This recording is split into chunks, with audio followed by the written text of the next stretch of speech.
शंकराचार्य के हिसाब से ये जो दुनिया हमारी है, ये भी एक तरह का सिमुलेशन है। अंतर सिर्फ इतना है कि हम कैरेक्टर हैं और उस वीडियो गेम का रिमोट किसी और के हाथ में है। कोई हमारे साथ खेल रहा है और हमें लगता है कि मैं सीए बन गया, वहां से बटन कैसे चलाया, सीए बन गए। और आप उछल रहे हैं, ये कर रहे हैं, वो कर रहे हैं, अचानक उससे गलती हुई, यह मामला खत्म। जैसे वीडियो गेम में आपसे गलती, उस जिंदगी में इन छोटी छोटी बातों में इतना लीन होकर डूबे रहना, मेरे ख्याल से इससे खराब जिंदगी कोई नहीं हो सकती। और इसलिए जो करना है वो ये है कि जिंदगी में होते हुए अपनी जिंदगी को बेहतर कैसे बनाना है। फाइनेंशियल चीजों से कंप्रोमाइज न करते हुए अपनी बाकी जिंदगी को बेहतर कैसे बनाना है। और जिंदगी बेहतर है यानी इसके 4-5 पैरामीटर्स हैं। सबसे गहरा पैरामीटर ये है कि आपके पास जीने का कोई पर्पस है या नहीं, और है तो कितना बड़ा पर्पस है। कुछ लोगों के पास होता है, मुझे सबको हरा देना है, फर्स्ट आना है, 1 करोड़ कमाना है, ठीक है, पर्पस है, पर ये पर्पस बहुत दूर तक हेल्प नहीं करेगा। इससे बेहतर पर्पस होता है एक समय के बाद कि आप अपनी क्रिएटिव इनसाइट को आगे बढ़ाएं। मैं ऐसे कई सीएस को जानता हूं जो सीए हैं, पर उनको लगा कि मेरी जिंदगी इतनी सीमित नहीं है, मुझे कुछ और करना चाहिए। तो उनमें से एक शेखर कपूर बन गया, उसने मिस्टर इंडिया फिल्म बनाई, बैंडिट क्वीन बनाई, कितना कमाल किया, एलिजाबेथ फिल्म बॉलीवुड में बनाई। वो चार्टर्ड अकाउंटेंट है, और उसको एक दिन समझ में आ गया कि मेरा सीए वाले काम से ना जिंदगी कमाल की नहीं हो पाएगी। ठीक है, मैं कुछ कुछ कर लूंगा, लेकिन वैसी नहीं हो पाएगी जैसे मैं चाहता हूं। और बहुत सारे सीए हैं। एक सीए को लगा कि मुझे देश को भी सुधारना चाहिए, वो सुरेश प्रभु बन गया, रेल मंत्री बन गया। एक और सीए को लगा कि मुझे एक नई पॉलिटिकल पार्टी में ईमानदारी का संदेश लेके जाना चाहिए, वो राघव चड्ढा बन गया। इतने सारे सीएस हैं, कोई पॉलिटिक्स में आ गया, कोई उद्यम में चला गया। एक सीए बाहर से पढ़ के आया, उसको लगा मुझे तो मीडिया की दुनिया को रेगुलेट करना है, अच्छा बनाना है। उसने एक मैगजीन शुरू की, इंडिया टुडे, और धीरे धीरे वो आज तक का मालिक बन गया। अरुण पुरी, वो भी सीए है। क्यों सीए होकर ये मान लेना है कि मेरी जिंदगी इतनी ही है। एक यंग सीए सिद्धांत चतुर्वेदी फिल्मों में इतना सुंदर एक्टर बन के आ गया है, अभी वो गली बॉयज में आया, शानदार एक्टिंग करता है। एक सीए को लगा कि मुझे केवल अकाउंटिंग नहीं करनी है, मुझे तो कुछ बड़ा काम करना है, स्टार्टअप करना है, वो मोतीलाल ओसवाल बन गया। इतने बड़े बड़े सीए, कुमार मंगलम बिरला एक सीए हैं, और सीए से पूरा साम्राज्य खड़ा कर दिया। एक सीए को लगा ये सब छोटा है, मुझे देश के लिए काम करना है, देश के लिए मर मिटना है, और आज से 2 महीने पहले उसने देश के लिए अपनी जिंदगी बलिदान कर दी। कर्नल मनप्रीत सिंह, जो कि सीए थे, वो भी चार्टर्ड अकाउंटेंट था। मेरी पहली आपसे गुजारिश ये है कि सीए बनने के बाद अपनी क्रिएटिव इंस्टिंक्ट को मरने मत दीजिए।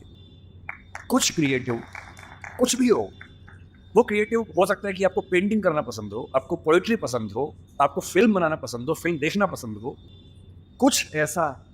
क्योंकि जो क्रिएटिव नहीं है, कई थिंकर्स कहते हैं कि जानवरों के पास भी 5 सेंसेस होती हैं, मतलब सबके पास नहीं, लेकिन जैसे गधे के पास है, गाय के पास है, भैंस के पास है, 5 सेंसेस हैं, हमारे पास 5 सेंसेस हैं। तो वो कौन सी चीज है जो मनुष्य को उनसे अलग करती है, तो वो क्रिएटिव सेंस है। और जिसने अपनी क्रिएटिविटी को ही मार दिया, फिर वो तो एक मशीन है, फिर काहे का इंसान। इसलिए मेरी पहली गुजारिश आप सबसे ये है कि सीए होते हुए कुछ ऐसा क्रिएटिव शौक पाल लीजिए कि दिन में 1 घंटा मस्ती से गुजार सकें उसमें। वो कुछ भी हो, फिल्म देखने से लेकर कविता लिखने तक, पेंटिंग करने तक, कुछ भी हो। गाना हो, गाना सीखिए, सिंगिंग सीखिए, इस उम्र में सीखिए, तबला बजाना सीखिए, हारमोनियम सीखिए, गिटार सीखिए। कुछ ऐसा जो करते हुए डूब जाने का मन करे। बस कुआं खोदना मत सीखना, उसमें डूबे तो मुश्किल हो जाएगा।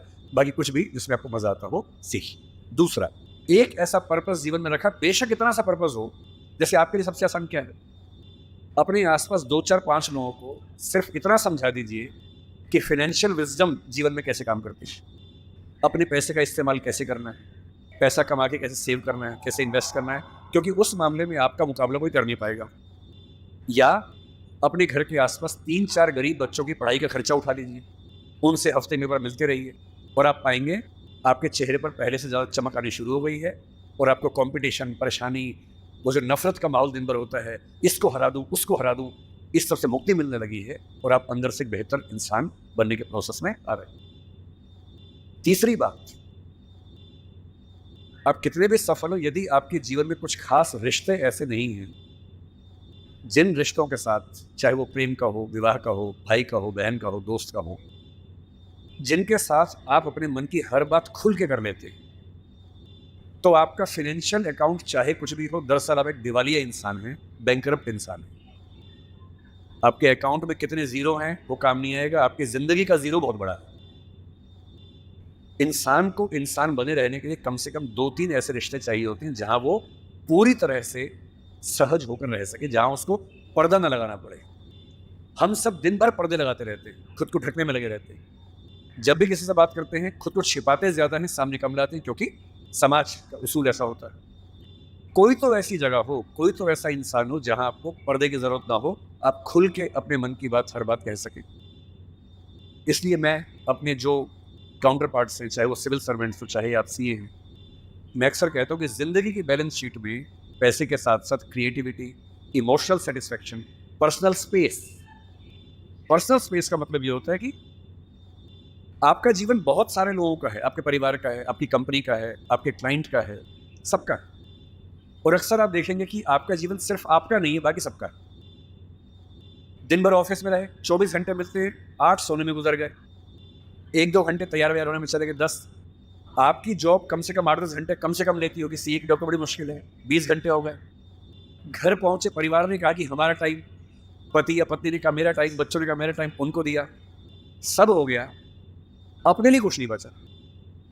और इसी जद्दोजहद पर एक शायर ने, कृष्ण बिहारी नूर ने, कितनी सुंदर बात लिखी, वो सुन के हिल जाएंगे आप। लगता है कि हम सबकी जिंदगी का स्कैन, एक्सरे निकाल दिया हो।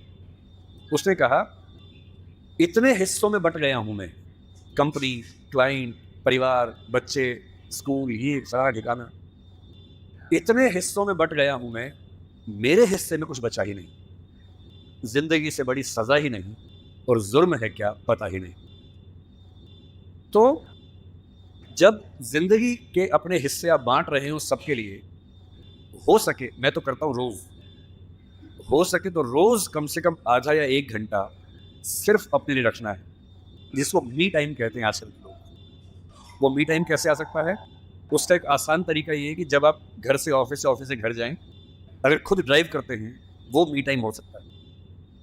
उसमें फ़ोन को ऑफ कर दीजिए, अपने आप से बात करते हुए चलिए, अपने आप से सवाल, अपने आप से जवाब, अपने आप से ठहाका मार रहे हैं, कुछ सोच रहे हैं, उधेड़-बुन में हैं। अगर वो नहीं मिलता टाइम, तो घर पे या ऑफिस में कुछ आधा घंटा निकालिए, कागज़ पेन लेके बैठिए, कुछ पॉइंट्स नोट कीजिए और रोज़ सोचिए कि आज का दिन मेरी ज़िंदगी को किस तरह से कंट्रीब्यूट करता है, अगर करता है या नहीं करता।